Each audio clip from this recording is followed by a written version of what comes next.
YouTuber sekaligus pengusaha Atta Halilintar belum lama ini baru saja dirawat secara intensif di salah satu rumah sakit di Jakarta karena divonis terkena DBD. Melalui akun YouTube miliknya, Atta mengatakan bahwa ketika mengidap DBD, tubuhnya terasa sangat lemas sehingga membuat dirinya harus meminta bantuan untuk melakukan aktivitas.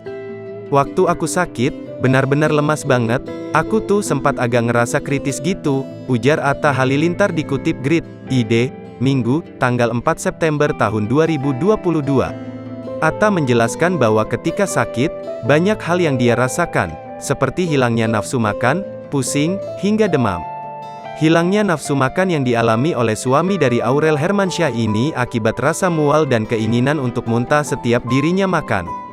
Bahkan hal ini membuat asam lambungnya naik. "Waktu malam-malam aku tuh kayak mual-mual, kepala udah pusing, terus demam, lemas, terus makan sesuap selalu muntah," dikatanya lebay. "Tapi aku benar-benar naik asam lambungnya udah kayak, udah satu suap aja," lanjut Atta. Bukan hanya itu saja, ketika dirawat di rumah sakit, Atta mengatakan bahwa dirinya sempat merasa takut lantaran merasa bahwa nafasnya sudah mulai tidak stabil. Hal ini membuat ayah dari satu orang anak ini terus-menerus menuturkan doa dan melantunkan syahadat agar lebih tenang. Akibat sakitnya ini, Atta diketahui mengalami penurunan berat badan hingga 2-3 kg.